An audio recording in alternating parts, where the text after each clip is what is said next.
Ένα πολύ ηχηρό χαστούκι δέχτηκε πριν από λίγα λεπτά το Κίεβο και η ηγεσία του, δηλαδή ο πρόεδρος του Βολοντίμιρ Ζελένσκι, από το Γενικό Γραμματέα του ΝΑΤΟ Μαρκ Ρούτε, που μετά το πέρας της συνάντησης των Υπουργών Άμυνας των χωρών μελών της Συμμαχίας στις Βρυξέλλες, παραχώρησε συνέντευξη τύπου, στην οποία και είπε ότι το ΝΑΤΟ δεν υποσχέθηκε ποτέ την ένταξη της Ουκρανίας στη Συμμαχία μετά τις ειρηνευτικές διαπραγματεύσεις με τη Ρωσία, παγώνοντας την Ουκρανία, που αξιωματούχοι της δήλωναν τις τελευταίες ώρες ότι η ένταξή της θα επιτευχθεί.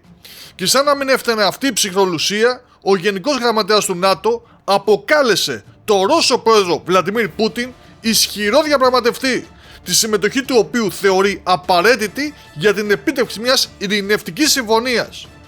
Μιλάμε πλέον για ολική ανατροπή της τρέχουσας κατάστασης, της οποίας ο βασικός παράγοντας είναι φυσικά οι ΗΠΑ,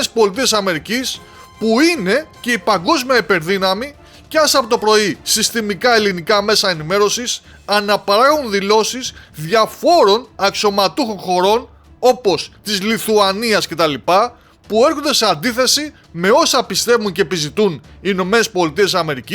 για την επίλυση της κρίσης στην Ουκρανία.